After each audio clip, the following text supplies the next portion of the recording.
Assalamualaikum warahmatullahi wabarakatuh.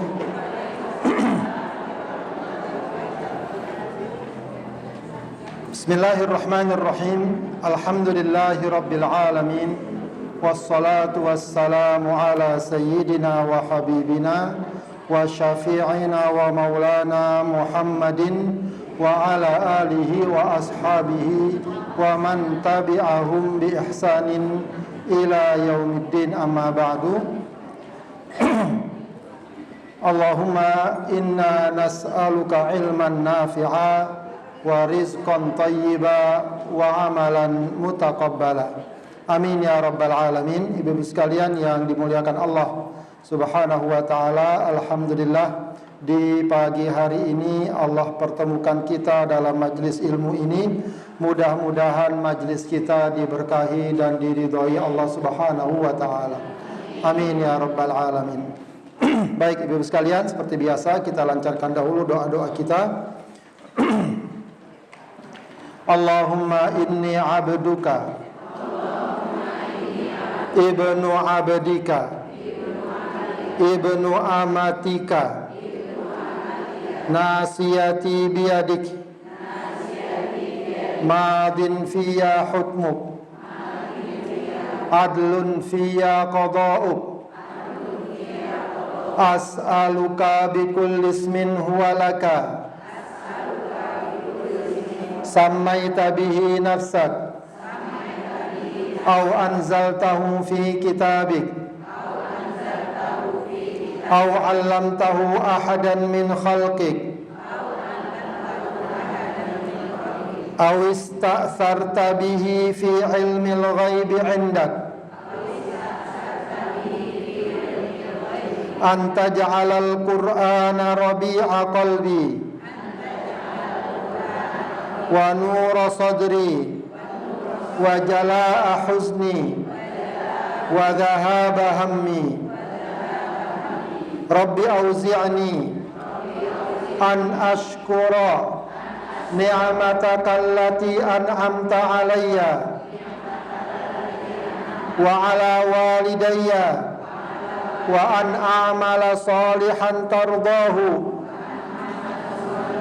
wa aslih li fi dhurriyyati inni tubtu ilaika wa inni minal muslimin.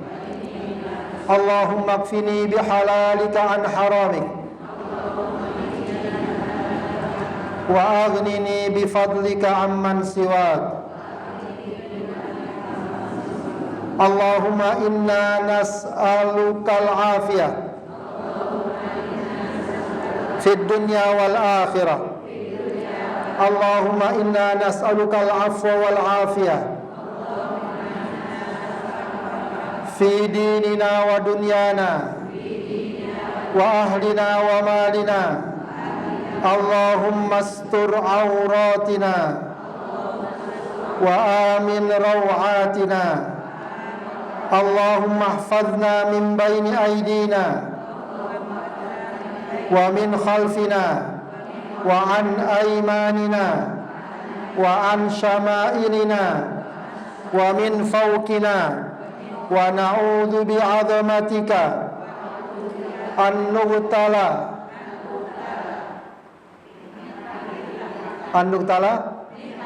min tahtina. Blank hilang. Baik, ibu-ibu sekalian yang dimuliakan Allah Subhanahu wa ta'ala,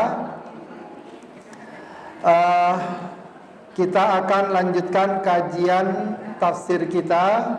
Kita sampai pada surat Al-Lail. Berarti ini terakhir ya Bu ya. Juz amma sudah habis berarti. Dulu Ad-Duha sudah kan? Setelah ini kan Ad-Duha. Ya, yang dari awal-awal dulu. Awal Ad-Duha sampai An-Nas. Sekarang An-Naba sampai Al-Lail. Berarti juz amma kita udah khatam insyaallah. Ya. Kalau khatam biasanya ada nasi kuningnya.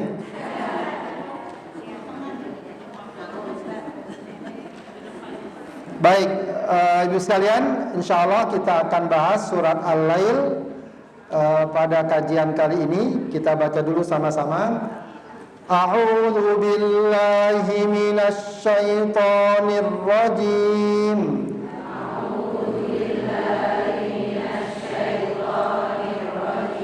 Bismillahirrahmanirrahim.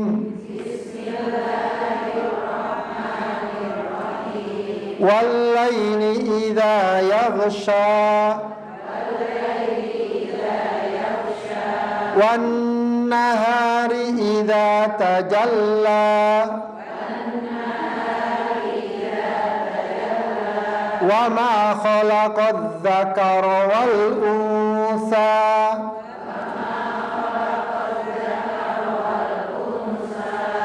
inna sa'yakum lasyatta fa amma man a'ta wattaqa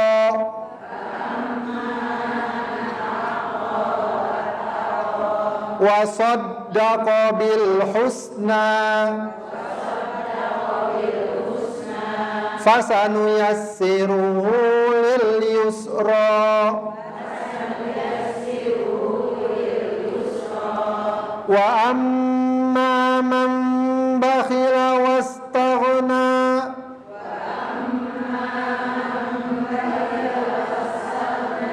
wa kadzdzaba bil husna fasanuyassiruhu lil usra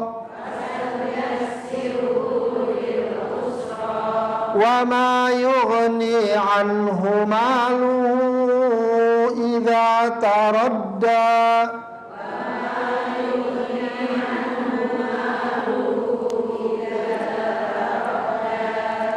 inna alaina lal huda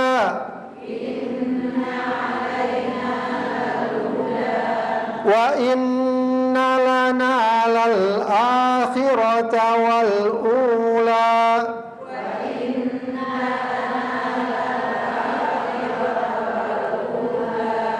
fa anzartukum naran talazza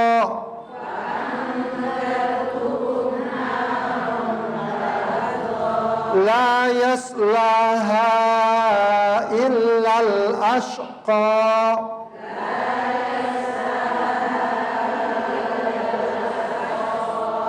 alladzi kadzdzaba wa tawalla wa sayujannabuhal atqa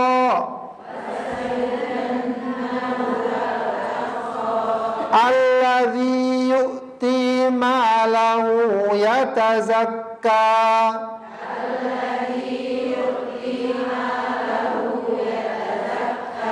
wa ma li ahadin 'indahu min ni'matin tujza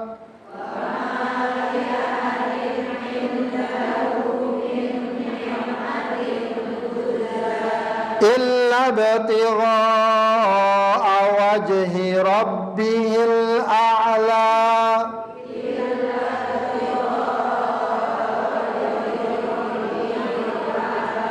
wala sawfa yarda. Baik, surat Al-Lail ya termasuk surat Makkiyah meskipun ada juga yang mengatakan surat Madaniyah. Ya.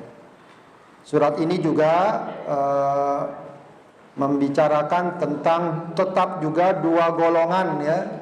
Orang-orang yang memilih jalan-jalan kebaikan dan mengantarkannya ke surga dan mereka-mereka yang memilih jalan-jalan keburukan sehingga mengantarkannya ke neraka. Begitu ya. Baik, seperti juga surat-surat yang lainnya, surat ini juga diawali oleh qasam. Apa Bu qasam? Sumpah. Ya, dengan huruf qasamnya wa ya. Wal-laili idza yaghsha ay bi dzulmatihi ya kulli ma bainas samai wal ard. Ya. Yaitu demi malam apabila menutup, yaghsha itu menutup. Ya, menutup pelan-pelan itu yaksha. Menutup apa maksudnya di sini? Maksudnya menutup dengan gelapnya. Jadi orang kalau malam datang itu pelan-pelan gelap. Ya, sesuatu yang tadinya terlihat jadi tidak terlihat dengan kegelapannya, yaitu ma baina sama'i wal ard, antara langit dan bumi menjadi gelap ketika malam datang. Allah bersumpah dengan datangnya malam. Wan nahari idza tajalla, dan demi siang idza tajalla. Ya, tajalla artinya tersingkap, tampak, muncul, taksyif, ya. Wa dhahara, ya, tampak. Ya. Wa ma khalaqadz dzakara wal untha. Wa ma, ya, ma di sini kalau dalam tafsir Al-Jalalain bermakna man au masdariyah. Ya, artinya bisa berarti siapa. Ya, artinya Allah bersumpah dengan dirinya, dan siapa yang menciptakan laki-laki dan wanita. Aiman artinya man khalaqadz dzakara wal untha. Begitu ya. Tapi ada yang mengartikan masdariyah, tetap artinya ma, ya, penciptaan, dan demi penciptaan langit dan penciptaan laki-laki dan wanita. Ya. Laki-laki dan wanita. Ya, jadi maknanya bisa demi siapa yang menciptakan langit dan wanita, yaitu Allah, dan demi, atau maknanya demi penciptaan laki dan wanita. Az-zakara wal unsa ay Adam wa Hawa. Ya, Allah yang menciptakan Adam dan Hawa. Wa kulla zakarin wa kulla unsa. Dan setiap juga manusia, laki-laki maupun wanita. Ya. Baik, ini semua adalah sumpah yang Allah nyatakan dalam Al-Quran. Yang kata para ulama, sumpah ini menunjukkan sesuatu yang kontras, malam siang, menutup menyingkap, penciptaan laki-laki dan wanita. Jadi sesuatu yang kontras, yang berlawanan. Ya, itu sesuai dengan jawabul qasam. Ya, sesuai dengan apa yang akan Allah nyatakan di ayat berikutnya sebagai jawaban atas sumpah Allah Subhanahu wa taala, atau penjelasan atas sumpah Allah. Apa Allah katakan? Inna sa'yakum lasyatta. Ya. Apa maknanya inna sa'yakum ay amalakum? Amal kalian manusia, wahai manusia, sesungguhnya amal kalian, perbuatan kalian lasyatta. Apa artinya syatta? Mukhtalif, berbeda. Apa ini katakan berbeda? Karena manusia ini secara keseluruhan amalnya berbeda-beda. Fa'amilun lil jannah bit ta'ah wa amilun lin nari bil ma'siyah. Ada yang beramal untuk mendapatkan surga dengan cara melaksanakan ketaatan-ketaatan. Ada yang beramal untuk masuk neraka dengan cara melakukan kemaksiatan. Ya, jadi Allah Subhanahu wa taala menjelaskan kepada kita tentang kenyataan yang terjadi dalam kehidupan manusia. Ada mereka-mereka yang memilih jalan ketaatan, ketundukan, ketakwaan, begitu ya, dan berbagai macam amal kebajikan lainnya. Ya, karena dia yakin bahwa semua itu tidak akan sia-sia dan akan dibalas oleh Allah Subhanahu wa taala. Tapi ada juga orang yang ya lebih memilih jalan kemaksiatan, jalan pengingkaran, jalan keengganan untuk tunduk patuh kepada Allah. Ya, ini realita, faktanya, dan kita lihat sekarang begitu memang. Ya, ada orang yang memilih jalan-jalan kebaikan, ada yang memilih jalan keburukan. Itu akan selalu ada sampai hari kiamat. Ya, sampai hari kiamat. Nah, kita ya, tentu dengan belajar Al-Quran, dengan belajar agama Allah, ya, salah satu tujuannya apa? Agar kita bisa memilih ya, mana jalan yang menyelamatkan, mana jalan yang dapat memberikan kebaikan buat kita, ya, baik di dunia maupun di akhirat. Ya. Jadi jangan sampai ya, orang-orang yang memilih jalan kemaksiatan itu kita jadikan sebagai pembenaran. Ya. Oh, orang juga banyak yang begitu, ya wajar saya begitu. Tidak. Ya, itu bukan pembenaran. Kadang ya kesalahan kita itu disadari atau tidak, kita cari pembenarannya. Apa pembenarannya? Orang-orang juga banyak yang begitu, nggak masalah. Ya, awalnya orang nggak buang sampah sembarangan di satu tempat. Ada satu orang buang sampah, yang lain mulai kepikir, dia begitu, saya juga begitu. Begitu seterusnya dengan penyimpangan dan keburukan yang lain. Ya, kita ini memang diberikan kemampuan memilih oleh Allah. Tapi kita harus tahu apa yang Allah ridho, apa yang Allah cinta. Jangan kita sembarang memilih sesuai keinginan kita, lalu kita katakan itu semua kehendak Allah. Ya, kita harus tahu mana yang Allah ridho buat kita. Allah sudah jelaskan. Makanya di ayat berikutnya kemudian Allah jelaskan, fa amma man a'ta wattaqa wa saddaqa bil husna. Siapa yang a'ta, fa amma man, maka siapa man a'ta, apa a'ta artinya? Memberi. A'ta artinya memberi. Wattaqa artinya apa? Bertakwa. Bertakwa di sini apa maknanya? Ya. Takwa itu kalau dari segi bahasa artinya adalah menghindarkan, menghindari sesuatu yang tidak Allah ridho, atau dengan kata lain meninggalkan maksiat. Ya. Wasaddaqa bil husna wattaqa artinya apa? Fama man a'ta haqqallah, siapa yang memberi hak Allah, wattaqallah, dan takut kepada Allah, ya, dengan meninggalkan sesuatu yang tidak Allah ridhai, wasaddaqa bil husna, dan membenarkan perkara yang baik, al husna. Di sini dijelaskan yang dimaksud al husna adalah ai bila ilaha illallah, membenarkan la ilaha illallah, ya, fil maudhi'ain, ya, pada kedua tempat tadi, ya, yaitu ketika dia memberi, ketika dia takut kepada Allah. Ya, kata para ulama, ayat ini juga mengandung 3 prinsip kehidupan yang kalau kita pegang kuat-kuat, kita bawa kuat-kuat, maka akan mendatangkan keselamatan dan kebahagiaan hakiki di dunia maupun di akhirat. Pertama, a'ta, memberi. Makna memberi ini bisa umum. Memberi harta, memberi tenaga, memberi waktu, memberi apa yang Allah minta dari kita. Allah minta kita apa? Minta kita sholat, kita berikan tenaga kita, waktu kita sisihkan waktu kita. Allah minta kita untuk apa? Sedekah, zakat, kita berikan harta kita. Apa saja dari amal perbuatan soleh yang kita lakukan, hakikatnya kita sedang memberikan sesuatu kepada Allah. Ya, sebab tidak mungkin ya kita bisa melakukan amal kalau tidak ada yang kita berikan. Ya, kita berikan.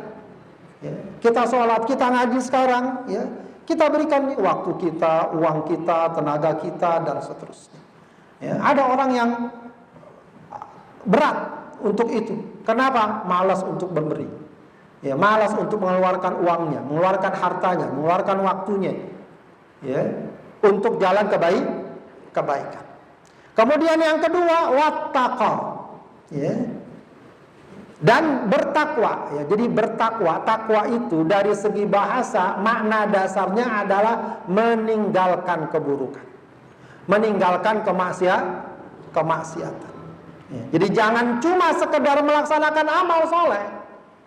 Ya, betul itu bagus, tapi juga kita harus, ya, meninggalkan perkara maksiat, kemunkaran. Ya, sebab itu 2 perkara yang semestinya tidak berkumpul. Dan kalau berkumpul menunjukkan ada sesuatu yang belum selesai dan belum beres. Sebab seseorang itu, ya tabiat manusia, ya itu kalau sudah memilih satu, dia tidak menyukai lawannya.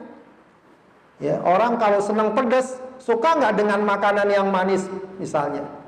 Ya, senangnya pedas. Tiba-tiba ada makanan, ya lauk begitu ya, yang manis, dia sudah senang pedas. Beda lagi, ada orang sukanya manis makanannya. Kadang ada sayur manis, ada juga. Karena memang seleranya begitu. Nggak bisa digabung-gabung. Ya, orang kalau sudah senang kepada amal soleh, mestinya dia tidak suka dengan kemunkaran, dengan kemaksiatan. Begitu ya. Makanya wattaqo. Ya. Bukan cuma diperintahkan untuk melakukan kebaikan, tapi juga meninggalkan kemunkaran. Ya. Jangan kemudian dihitung-hitung, kebaikan udah banyak, sekali-kali maksiat nggak apa-apa kali. Ya. Ini udah banyak nih bekalnya nih. Apalagi pulang dari umroh, dihitung-hitung terus itu. Ya, sholat di Masjidil Haram 100.000 kali. Sekali-kali lah libur misalnya. Tidak. Ya. Sudah lakukan kebaikan, semakin senang dengan kebaikan, dia semakin jauh dari kemunkaran. Itu namanya takwa. Ya, takwa hakikatnya meninggalkan apa yang Allah larang. Satu lagi yang penting untuk dia miliki, wasaddaqa bil husna. Dan dia punya apa? Keyakinan, membenarkan, keimanan.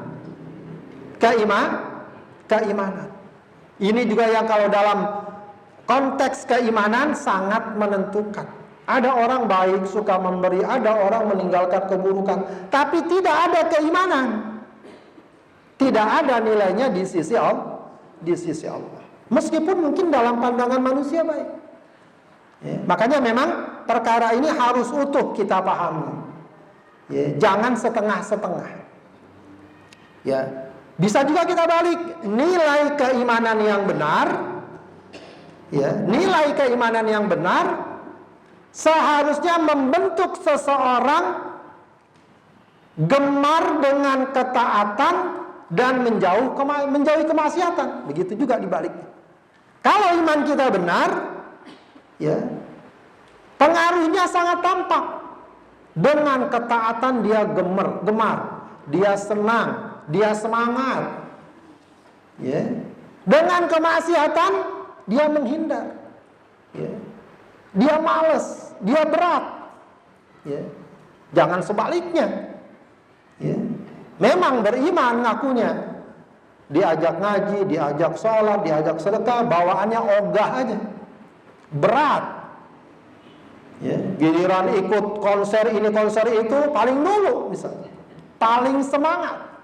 Nah ini satu hal yang harus kita perbaiki ya, kalau memang masih ada sikap seperti itu. Jadi lakukan kebaikan-kebaikan, berikan apa yang bisa kita berikan untuk Allah, ya harta kita, ya tenaga kita, ya waktu kita, untuk segala amal soleh, dan tinggalkan segala keburukan, dan terus perkuat keimanan kita kepada Allah. Ya, wasaddaqa bil husna di sini diartikan ai bila ilaha illallah. Maka apa yang Allah Subhanahu wa taala janjikan, fasanuyassiruhu lil yusra. Maka akan kami siapkan, kami sediakan baginya segala kemudahan. Kalau di sini ditafsirkan dalam tafsir Jalalain, lil yusra ay lil jannah. Itu artinya Allah sedang memudahkan bagi dia jalan menuju surga. Ya, jalan menuju surga. Ya. Ada juga yang cukup menarik. Ya, dan ini sama enggak, ujungnya sama maknanya. Fasanuyassiruhu lil yusra, maknanya apa? Kami akan mudahkan baginya jalan-jalan kebaikan dan ketaatan. Ya. Orang yang sudah berupaya melaksanakan kebaikan, meninggalkan kemaksiatan, menghadirkan keimanan, itu Allah janjikan apa? Kemudahan baginya melakukan ketaatan, melakukan jalan-jalan amal soleh. Ya. Jalan-jalan amal soleh.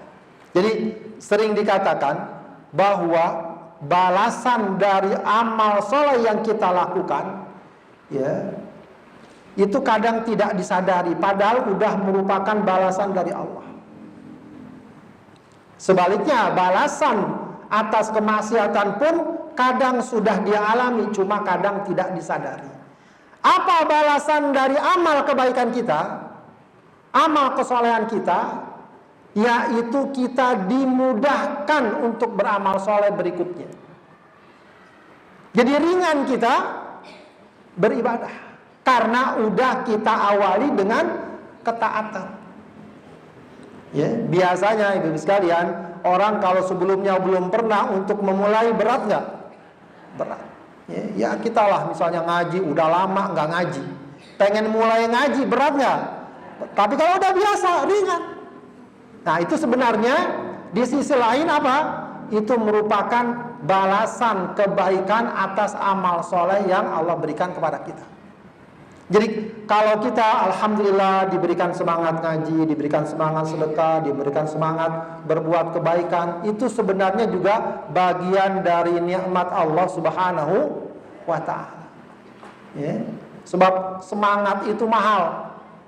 Orang kalau udah semangat, insya Allah segalanya mudah. Tapi kalau udah nggak semangat, segalanya jadi berat. Ya mungkin kerjaan rumah tangga aja ya, ngelihat piring numpuk, ya cucian numpuk, terus nggak semangat. Kapan selesainya kira-kira? Besoknya lagi. Tapi kalau semangat, masya Allah, ya, sejam 2 jam selesai.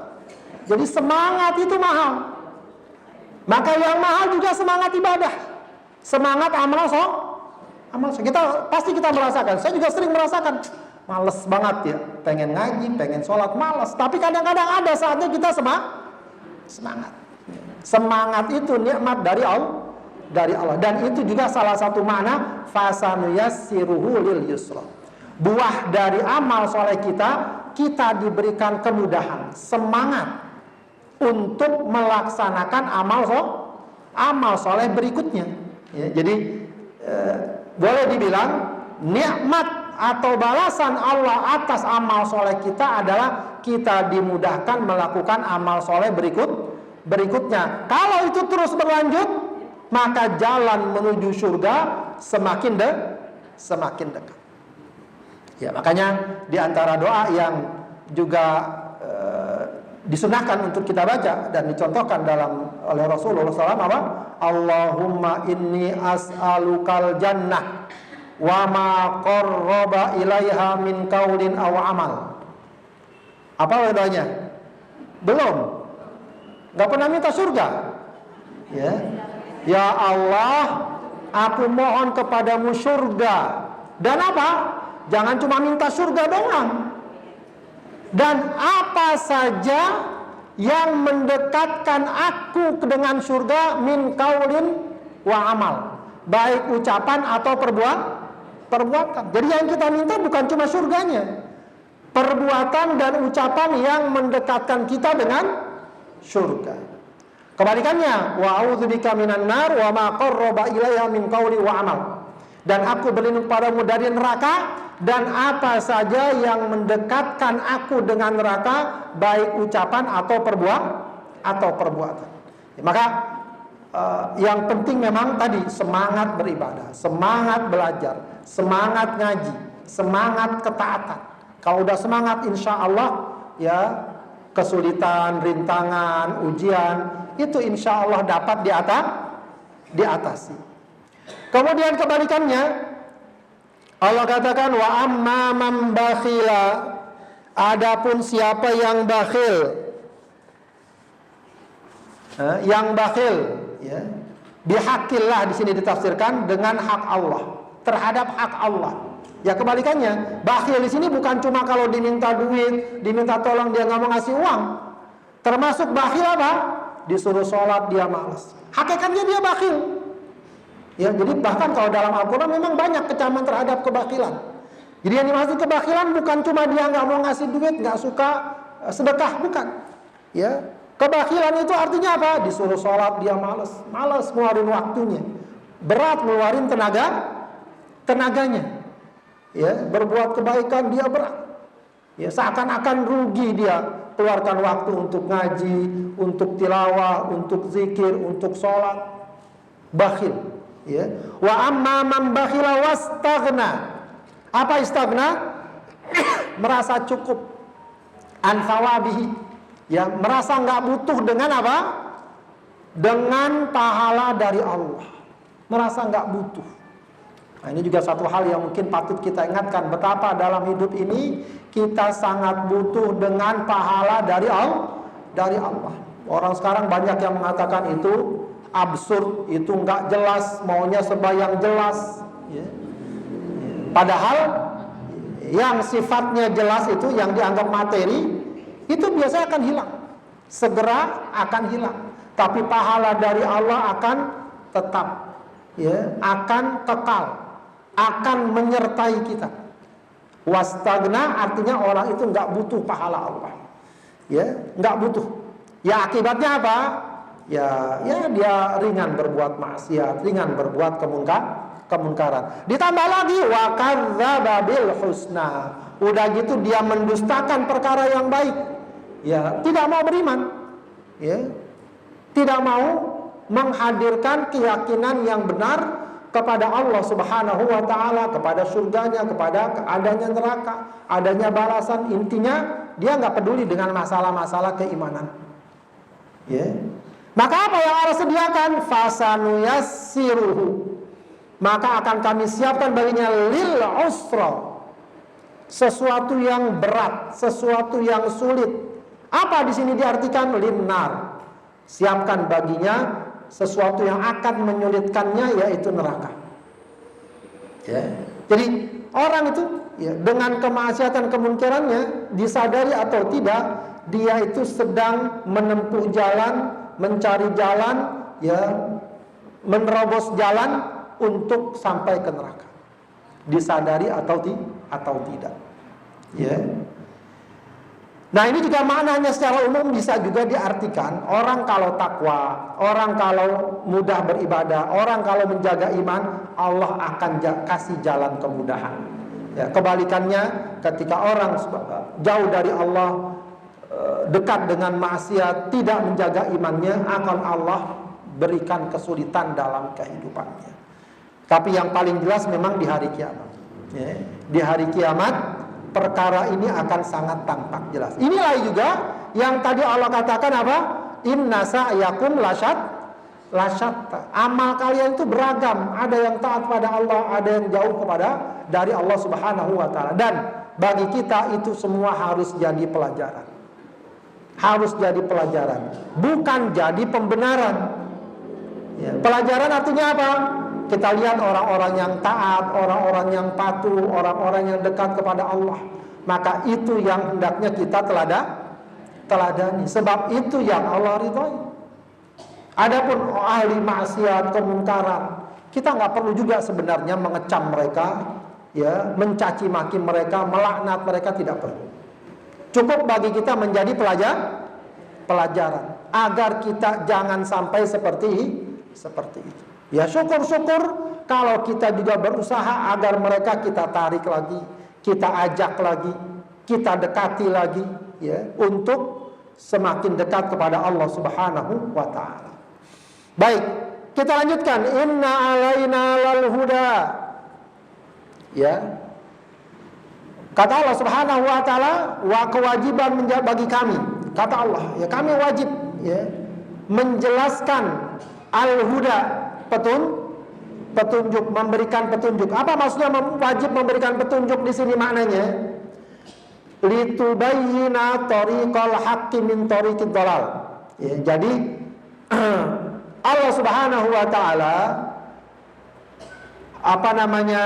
menjelaskan petunjuk kepada Rasulullah sallallahu alaihi wasallam agar Rasulullah menjelaskan mana jalan yang hak, mana jalan yang sesat. Liyam tasila amruna bisulukil awal wa nuhina an irtikabis tsani. Agar kita melakukan ya, jalan yang pertama tadi, fa amma man a'ta wattaqa wa saddaqa bil husna, itu jalan kelompok yang pertama. Agar kita menempuh jalan yang pertama, wa nuhina 'anil irtikabits tsani, dan kita dilarang melakukan perbuatan kelompok yang kedua. Wa amma man bakhila wastagna wa kadzdzaba bil husna fasanuyassiru lil usra. Allah sudah jelaskan ya, mana jalan yang benar, mana jalan yang salah, mana petunjuk, mana kesesatan, mana keselamatan, mana kehancuran ya, sudah Allah jelaskan. Tinggal kita mau pilih jalan yang mana. Kemudian Allah jelaskan lagi, wa inna lana lal akhirata wal ula. Dan sesungguhnya kata Allah, kepunyaan kamilah akhirat dan dunia. Ya. Ai ad-dunya faman talabahuma min ghairina faqad akhta'a. Jadi dunia ini milik Allah, akhirat milik Allah. Maka yang kita cari baik di dunia maupun di akhirat, ya semuanya adalah pertolongan Allah. Yang kita cari petunjuk Allah ya, jangan di dunia kita nggak mau tunduk sama Allah, di akhirat kita minta pertolongan Allah ya. Di dunia dan di akhirat ya, kita memohon dan meminta kepada Allah. Maka di dunia ya, kita masih diberikan kesempatan hidup ya, gunakan kesempatan itu sebaik-baiknya. Jangan sampai ya kita baru menyadari ketika sudah di akhirat ya. Maka di dunia ini kita harus tunduk kepada Allah, patuh kepada Allah, ikuti ajarannya, ikuti ketentuannya ya. Jangan ketika di akhirat baru kita minta balik ya. Di Al-Quran itu sering saya sampaikan, banyak sekali ayat-ayat yang menunjukkan orang pengen balik, orang pengen dikasih lagi waktu ya, untuk melaksanakan ketaatan ya. Rabbana absarna wa sami'na farji'na na'mal sholihah. Ya Allah, kami udah lihat neraka, lihat balasan Allah, dan kami udah dengar farji'na, kembalikan kami na'mal sholihah, nanti kami akan beramal soleh. Nah itu banyak tuh dalam Al-Quran, orang-orang yang pengen balik. Tapi kalau sudah di akhirat semua sudah terlambat. Kalau di dunia pengen balik, ahlan wa sahlan. Allah sangat senang kalau orang balik kembali kepada Allah, bertaubat kepada betapapun banyak dosanya, betapapun banyak kemunkarannya, Allah nggak perhitungkan. Yang penting dia mau kembali, yang penting masih hidup di dunia, itu yang penting. Ya, baik. Ya, jangan sampai ada istilah. Ya, ada orang yang pesan kepada anaknya, nanti kalau saya mati, tolong diurus dengan cara Islam, gitu ya. Nanti, harusnya sekarang, ketika masih hidup juga harusnya dia punya prinsip begitu. Mau diurus dengan cara Islam, dengan ajaran Allah. Ya. Jadi kalau kita apabila mati, meninggal, pengennya diurus dengan cara Islam, harusnya ketika hidup juga pengennya diurus dengan cara Islam. Ya. Kadang orang ketika hidup ya sombongnya muncul, nggak mau diurus dengan cara Islam. Kamu diurus dengan cara Islam ya. Sholat berarti pagi-pagi bangun, zuhur sholat lagi, asar sholat lagi. Nah, itu diurus dengan cara Islam. Harta kamu, pekerjaan kamu perhatikan, jangan yang haram, cari yang halal. Nah, itu diurus dengan cara Islam. Pakaian kamu perhatikan, ya jaga aurat, itu cara Islam. Rumah tangga juga diurus dengan cara Islam. Ya. Banyak orang yang kadang-kadang nggak mau diurus dengan cara Islam. Giliran mati maunya diurus dengan cara Islam. Harusnya kalau meninggal mau diurus dengan cara Islam, ketika hidup pun mau diurus dengan cara Islam. Sebab apa? Sebab itu cara yang Allah turunkan dan ajarkan. Allah lah yang punya dunia, Allah juga yang punya akhirat. Fa'anzartukum naron talazza. Bahkan Allah sudah ingatkan, fa'anzartukum, aku sudah kasih peringatan kalian. Ay khawaftukum ya ahla Makkah. Ini juga kepada penduduk Mekah saat itu. Aku udah kasih tahu kalian, ya. Naron talazza, ada yang namanya neraka talazza, yang menyala-nyala. Neraka yang sangat panas. Ya, neraka yang dikabarkan, ya, api yang di dunia ini itu sudah dicuci sekian kali sehingga warnanya merah. Asalnya dia warnanya apa? Hitam. Ya, saking kerasnya, saking panasnya. Ya. Untuk di dunia ini apinya sudah dibersihkan berkali-kali sehingga warnanya itu pun masih panas. Itu pun masih panas. Nah, neraka, ya, jauh dari panasnya api itu disebut naron talazza. Kemudian Allah katakan la yaslaha illal ashqa. Tidak ada yang masuk ke dalamnya ayyadkhuluha illal ashqa, kecuali orang yang celaka. Orang yang paling celaka, yang paling sengsara, yang paling sial, siapa? Orang yang masuk neraka. Itu kesialan hakiki, kesengsaraan hakiki. Kalau di dunia, kalaupun ada manusia sengsara, itu tidak seberapa, apalagi kalau dia ahli surga. Sekarang siapa kira-kira paling sengsara? Mungkin kalau kita sesengsara-sengsaranya kita, pagi-pagi bisa sarapan nggak? Udah pada sarapan belum, Bu? Puasa ya? Pagi-pagi sarapan, ya. Apa namanya, singkong goreng, apa namanya, pisang goreng. Itu pun kadang-kadang masih ngakunya belum sarapan. Kenapa belum sarapan? Belum makan. Saya belum sarapan. Padahal lontong udah masuk, pisang udah masuk. Nikmat. Ya, tapi banyak saudara-saudara kita yang sengsara. Lihat di Gaza, ya, itu kalau lihat apa namanya, derita mereka luar biasa. Ya, ada foto dua orang ibu, ya, dua orang wanita sedang ngangkut kain. Satu megang ujung, satu yang ujungnya. Lagi jalan. Ya, tahu apa yang diangkut? Jenazah anaknya yang sudah hancur. Mereka sedang mencari tempat yang cocok untuk menguburkan anak. Sampai sebegitu gambarannya. Dan itu mungkin ada yang lebih lagi. Ashqa, penderitaan. Tapi insya Allah kita husnudzon, kalau mereka bawa iman, semua itu akan terbalas dengan kenikmatan yang tiada kira. Selagi masih ada iman. Tapi kebalikannya, walaupun orang paling nikmat hidupnya, tapi dia jauh dari Allah dan dia menjadi ahlun nar, ya, itulah orang yang paling sengsara, ya, karena setelah itu tidak ada lagi kesempatan baginya untuk mendapatkan kebaikan. La yaslaha illal ashqa. Tidak ada yang masuk neraka kecuali orang yang paling menderita. Siapa mereka? Alladzi kadzdzaba wa tawalla. Yaitu orang yang mendustakan nabinya, mendustakan Al-Quran, mendustakan segala apa yang harusnya diimani. Watawalla, dan lalu berpaling anil iman, berpaling dari keimanan, ya, berpaling dari keimanan. Alladzi kadzdzaba watawalla. Ya, intinya adalah orang yang tidak mau beriman kepada Allah, beriman kepada Rasulullah, tidak mau menjalankan syariat dan ajaran Allah. Cuma kata Allah lagi, kemudian Allah katakan lagi, wasayujannabuhal atqa. Dan neraka itu akan dijauhkan dari siapa? Al-atqa, dari orang-orang yang bertakwa, ai bi makna taqi. Alladzi yu'ti malahu yatazakka.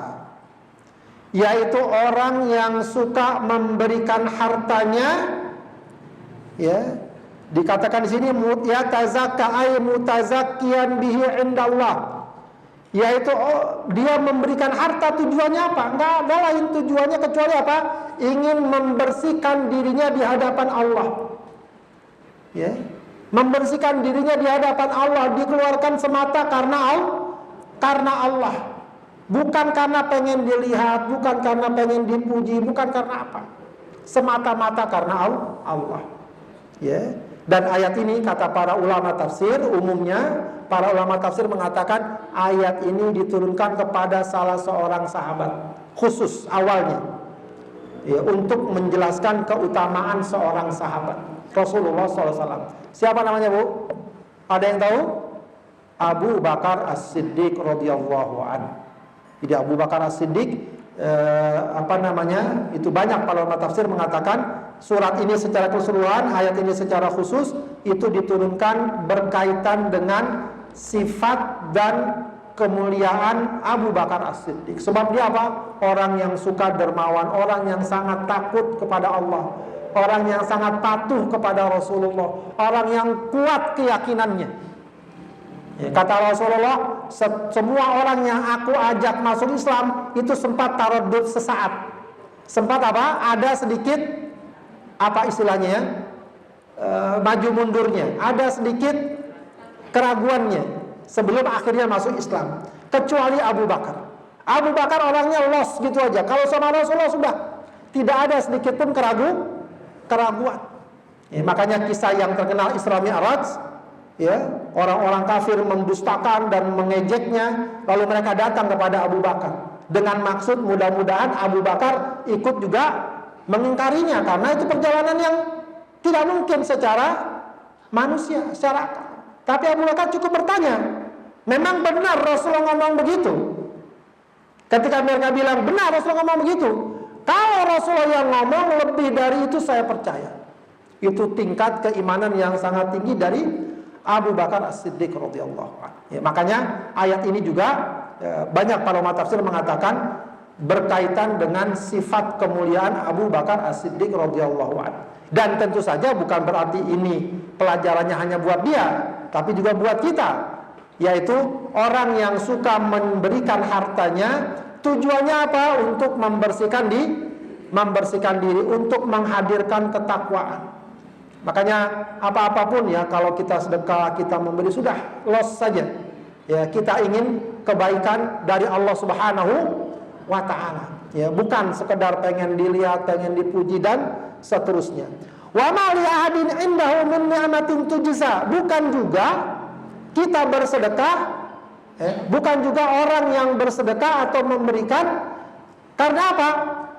Karena ada orang yang mungkin pernah berbuat baik kepada kita, lalu kita berikan sebagai balasan atau balas budi. Jadi kita sedekah ini, bantu orang atau ada yang sampai dibantu, bukan karena dia pernah membantu kita lalu kita memberikan kepada dia, bukan karena itu. Ya, meskipun tentu saja itu bagus, ya, itu bagus, ya. Orang berbuat baik, kita berbuat sama dia, tapi secara keseluruhan sodako kita jangan dikaitkan, oh dia nggak bantu kita nggak bantu dia. Itu yang repot. Ya. Dia nggak pernah sodako sama kita sodako sama dia. Ya itu jangan diperhitungkan. Kita sodako itu bukan untuk mendapatkan imbal, bukan juga karena imbalan, tapi karena kita ingin taat kepada Allah. Ya. Wa ma li ahadin indahu min ni'matin tujza illa batigha'a wajhi rabbihil a'la, kecuali ya lakin fa'ala dzalik, ya dia lakukan itu tak lain karena apa? Ibtigha'a wajhi rabbihil a'la, kecuali mencari keridhaan Allah yang maha tinggi. Aitalabi thawabillah, artinya yang dimaksud adalah dia ingin mencari pahala dari Allah, ingin mendapatkan ridho Allah. Nah itu semakin tulus dan ikhlas pemberian kita, semakin akan beda nilainya. Nah ini juga termasuk tadi, inna sa'yakum lasyatta. Amal kalian tuh akan berbeda-beda, walaupun bisa jadi amalnya sama-sama sholat. Yang satu sholat pengen dipoto, yang satu sholat memang karena Allah. Beda lagi. Ya, beda lagi. Ya, kita bersedekah, yang satu sedekah tujuannya ini, yang satu sedekah tujuannya karena ingin mencari ridha ridho Allah. Nah, kalau itu yang kita lakukan, maka Allah janjikan wala saufa yardo. Kalau yang kita cari ridho Allah, maka Allah tidak akan sia-siakan amal kita. Wala saufa yardo. Dia kelak akan ridho dengan apa yang dia dapatkan.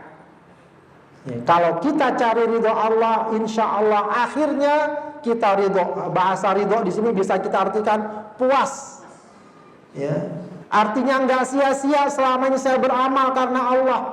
Ternyata ya pemberian Allah, balasan dari Allah tidak kira-kira, tidak terhingga puas. Ya, biasa orang kalau puas itu apa yang dia keluarkan hasilnya melebihi segala ekspektasi, segala perkiraan yang ada, melebihi. Ya. Dan Allah sudah katakan wala saufa yardo. Ya, dia bakal puas dengan apa yang dia lakukan, amal yang dia lakukan sepanjang semuanya benar-benar diniatkan karena Allah Subhanahu wa taala. Baik, Ibu-ibu sekalian, demikian sedikit penjelasan dari surat Al-Lail. Sekali lagi mudah-mudahan jadi tazkirah dan peringatan bagi kita, bagi saya secara pribadi dan buat kita secara umum. Sebelum kita tutup, ada yang mau ditanyakan? Silakan.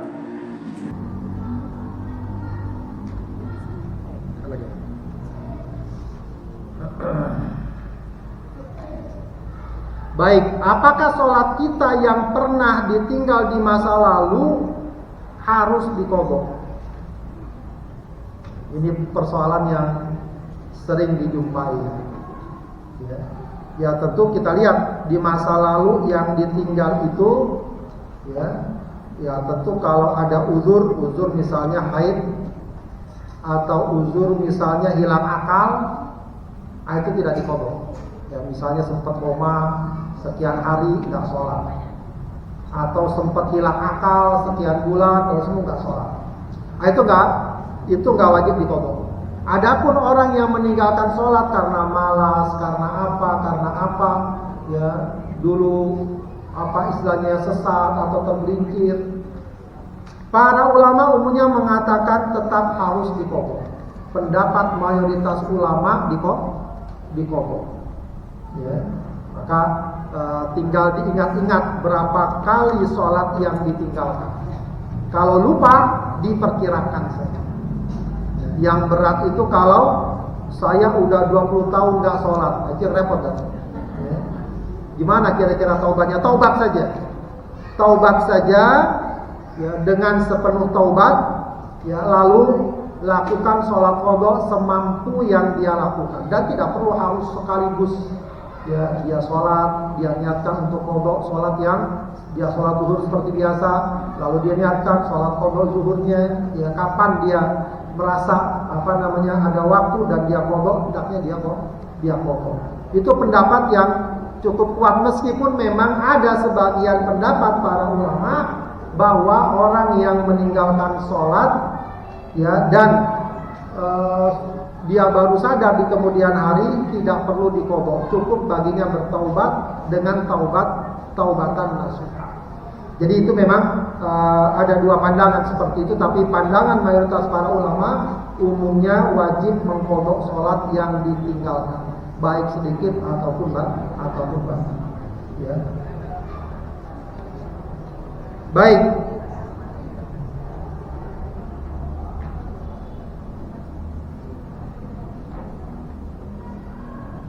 Ya Ustaz, bukankah Allah yang menciptakan kita tahu batas kemampuan kita, karena Allah menyuruh kita sholat 50 rakaat lebih baik, 50 rakaat lebih baik daripada membuang waktu percuma. Ya justru karena Allah tahu kemampuan kita, ya, sehingga kita tidak diwajibkan sholat 50 rakaat.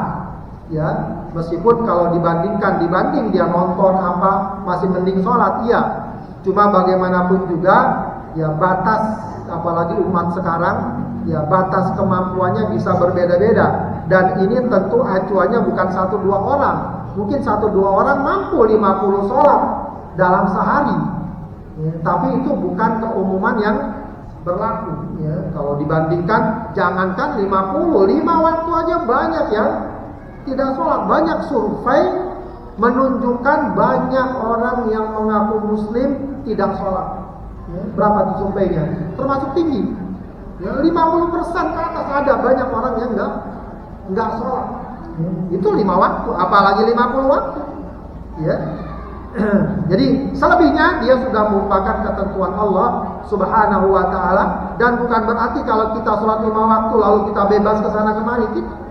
Kita bisa isi dengan amal soleh yang maksimal, ya, yang baik, berbagai ragam amal kebajikan yang lain. Baik, apakah bagi pegawai yang bekerja di bank syariah rezekinya tidak halal dan untuk dimakan? Bank syariah sedapat mungkin berusaha untuk melaksanakan akad-akadnya sesuai syar'i. Adapun anggapan bahwa di bank syariah masih ada riba, itu memang perspektif atau pandangan, sudut pandang. Tapi sejauh yang sudah dilakukan dan berdasarkan pandangan dan kesimpulan para ahli ekonomi, apa yang mungkin diduga masih ada aspek ribanya, itu pandangan yang menyatakan bahwa itu bukan riba. Memang ada, boleh dibilang lah ya, ada perbedaan pendapat bahwa akad seperti ini riba, tapi sudah diusahakan semaksimal mungkin tidak ada unsur riba di dalamnya, dan karenanya ya, bekerja di sana insya Allah tidak masalah. Ya. Rizkinya atau gajinya tidak masalah dengan apa yang dia dapatkan. Menabung di bank syariah boleh, jangan di bank syariah, di bank konven pun boleh asal bunganya tidak diambil. Jadi jangan terlalu kita berpandangan minor dengan bank syariah. Bank syariah itu bukan soal sekedar kita nabung atau bertransaksi lalu di sana ada akad riba atau tidak. Bank syariah termasuk misalnya anggaran atau dana itu dikelolanya di mana? Ya. Dikelola, diputarnya di mana? Bank syariah itu diatur agar alokasi dan pengelolaan dana tidak ditempatkan pada praktek-praktek yang diharapkan. Ya. Jadi tidak mengapa menabung di bank syariah. Ya. Tidak mengapa. Bahkan ya semestinya kita ada upaya untuk menguatkan perbankan syariah ketimbang perbankan konvensional yang sebagiannya ya tentu saja kita tahu siapa pemiliknya, siapa orang yang banyak mengambil keuntungan dari sana. Bank syariah nggak sama dengan bank konven. Bank syariah nggak sama dengan bank konven. Di sana ada DPS, Dewan Pengawas Syariah, sudah ada. Jadi nggak usah terlalu takut berlebihan. Ya, saya sendiri banyak berinteraksi dengan bank syariah, baik mudharabahnya, baik mengambil kreditnya dan seterusnya. Tidak ada masalah insyaallah.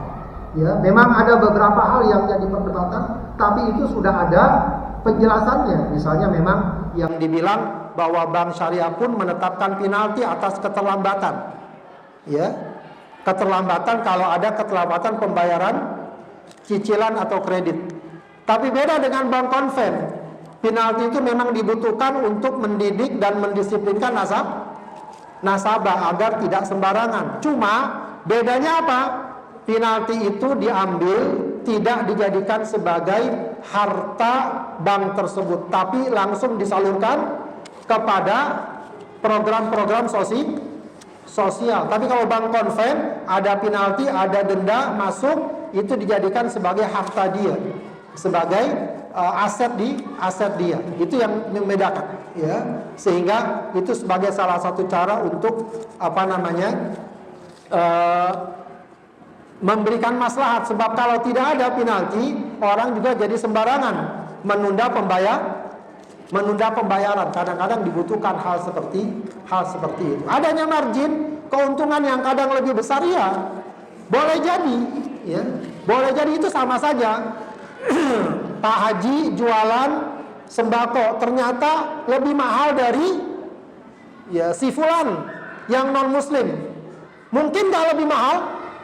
Ya mungkin saja karena mungkin modalnya sedikit sehingga biaya operasional lebih banyak. Yang ini, yang non muslim lah atau siapalah, dia modalnya lebih besar. Bisa jadi bahkan memonopoli, bisa jadi kurang lebih seperti itu. Ya. Biasa marginnya tinggi. Ya mungkin karena memang masih belum banyak yang dia miliki modal dan segala macam. Ya sehingga belum bisa memberikan misalnya harga yang lebih murah misalnya. Itu kan terkait dengan kemampuannya. Tapi setidaknya sudah ada bank syariah itu sedikit banyak sudah melegakan ya upaya-upaya transaksi ekonomi syariah. Memang kalau 100% bisa jadi belum. Ya, tapi upaya lebih baik ke arah itu sudah ada. Ya, wallahu a'lam. Ada lagi yang lain? Silakan Ibu. Salam. Silakan. Kita kan bisa mengfollow sholat subuh, kita selesaikan di sudah sholat subuh gitu ya Pak Ustaz. Terus apa pindah tempat gitu Pak Ustaz? Mengqadha sholat subuh. Kita kan pernah tinggal sholat subuh. Baik. Kenapa mohon maaf tidur atau apa?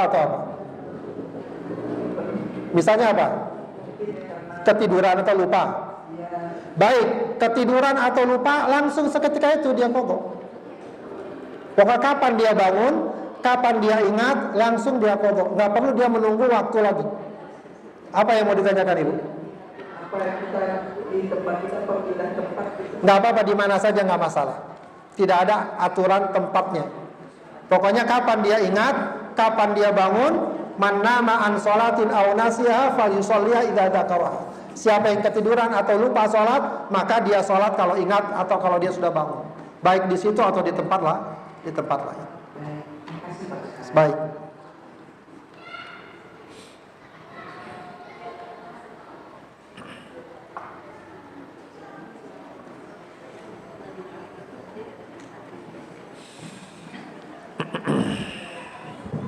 Assalamualaikum warahmatullahi wabarakatuh. Salam.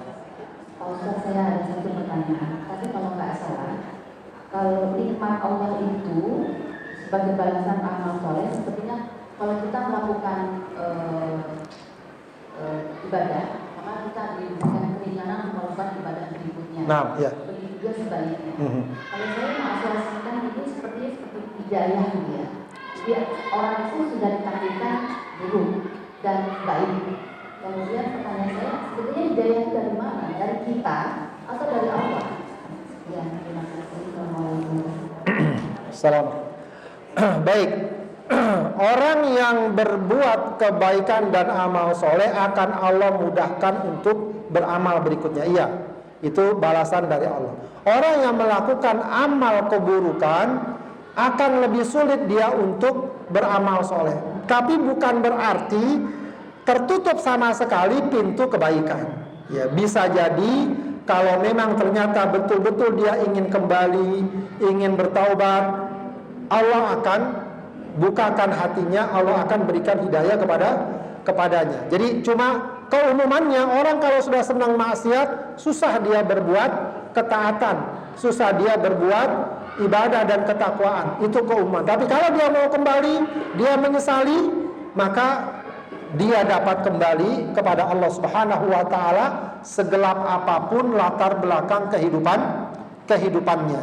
Baik, di mana soal hidayah? Hidayah memang bisa berawal dari kita dan juga selebihnya adalah ketentuan Allah Subhanahu wa taala. Ya, kita semua diberikan pilihan untuk menentukan jalan hidup kita, sikap kita. Maka kita pada dasarnya sudah dapat hidayah. Apa maknanya hidayah di sini? Kita pada dasarnya sudah dapat penjelasan, keterangan jalan kehidupan mana yang seharusnya kita lalui, dan kita diberikan hak pilih, kita bisa memilih. Ya, jadi sebagian dari hidayah itu adalah dari hasil pilihan kita.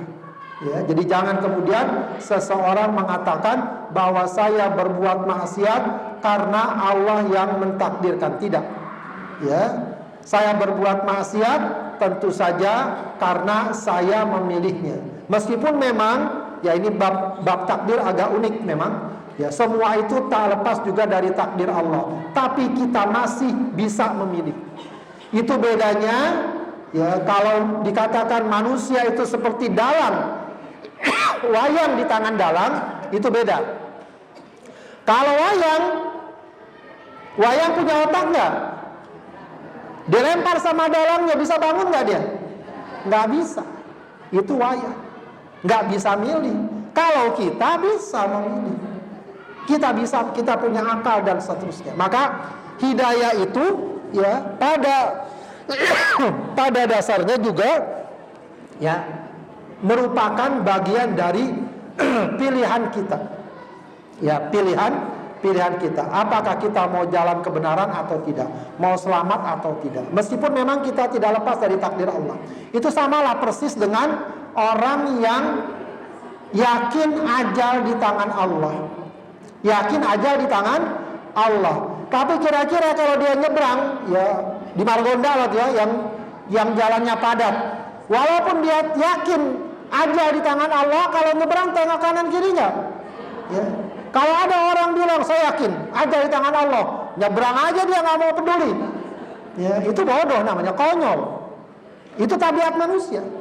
Kita tahu takdir di tangan Allah, hidayah di tangan Allah, tapi kita diberikan hak memilih, hak untuk memahami, ya, mana yang benar, mana yang tidak. Maka kita tempuh yang benar, nanti Allah akan kasih taufik, Allah akan kasih kemudahan. Makanya kata Rasulullah, i'malu, ya, amal saja, bekerja saja. Kata para sahabat, kalau begitu nanti kita nggak usah beramal ya Rasulullah. Enggak, amal saja. Fakullun muyassarun lima khuliqalah. Kalau kita udah beramal, Allah akan kasih kemudahan. Ya, kita amalkan, kita lakukan. Udah, jangan terlalu kita pikirin, jangan-jangan ntar hidayah takdir saya bukan orang beriman. Kesampingkan itu. Kita beramal saja, kita mohon kepada Allah, ya, insya Allah Allah akan berikan yang terbaik bagi kita. Ya, sebab di antara makna takdir juga para ulama mengatakan takdir bisa juga Allah rubah. Bisa juga Allah rubah. Ya, Allah Maha Kuasa. Ya. Allah ada takdir yang Allah tetapkan, tapi juga ada takdir yang dapat Allah hapus, Allah rubah karena misalnya kesungguhan seseorang untuk mendapatkan hidayah dari Allah Subhanahu wa taala. Wallahu a'lam. Baik, Bapak sekalian, kalau tidak ada kita cukupkan kajian kita sampai sini. Ya, alhamdulillah dengan demikian kajian dari surat dalam juz Ammah ya sudah selesai. Ya, nanti akan kita lanjutkan entah dengan surat apa, nanti kita pertimbangkan. Ya, mungkin nanti bisa dihubungi saya pengurusnya, apakah kita membahas dari awal atau dari surat-surat tertentu ya yang dapat kita kaji per surat ya sesuai dengan apa yang bisa kita butuhkan. Baik, kita baca khatmul Quran. Allahumma arhamna bil Quran waj'alhu lana imaman wa nura wa hudan wa rahmah. Allahumma dhakkirna minhu ma nasina wa 'allimna minhu ma jahilna warzuqna tilawatahu ana al-laili wa atrafan nahar waj'alhu lana hujjatan ya rabbal alamin. Astaghfirullahaladzim, astaghfirullahaladzim, astaghfirullahaladzim. Hamda yuwafi ni'amahu wa yukafi mazidah. Ya Rabbana wa ilahana lakal hamdu wa lakal syukru kama yanbaghi li jalali wajhika wa azimi sultanik. Allahumma salli ala Sayyidina Muhammad wa ala ali Sayyidina Muhammad. Rabbana taqabbal minna innaka antas sami'ul alim wa tub alaina innaka antat tawwabur rahim. Allahumma ya muqallibal qulub tsabbit qulubana ala dinik. Allahumma ya muqallibal qulub tsabbit qulubana ala ta'atik. Allahumma inna nas'aluka al-jannah wa ma qarraba ilayha min qawli wa amal wa na'udzu bika minan nar wa ma qarraba ilayha min qawli wa amal. Rabbana hab lana min azwajina wa dhurriyyatina qurrata a'yun واجعلنا للمتقين إماما اللهم ارزقنا ذرية صالحة اللهم ارزقنا ذرية طيبة اللهم يا حي يا قيوم برحمتك نستغيث اللهم انصر إخواننا المسلمين المستضعفين المظلومين في فلسطين اللهم أفرج عليهم صبرا وثبت أقدامهم اللهم انصر المجاهدين في فلسطين اللهم قو عزائمهم ووحد كلمتهم وسدد رميهم يا رب العالمين اللهم عليك باليهود الغاصبين اللهم شتت شملهم وفرق جمعهم ومزقهم كل ممزق يا عزيز يا جبار ربنا اغفر لنا ولوالدينا وارحمهما كما ربيانا صغارا ربنا آتنا في الدنيا حسنة وفي الآخرة حسنة وقنا عذاب النار سبحان ربك رب العزة عما يصفون وسلام على المرسلين والحمد لله رب العالمين سبحانك اللهم وبحمدك أشهد أن لا إله إلا أنت أستغفرك وأتوب إليك السلام عليكم ورحمة الله وبركاته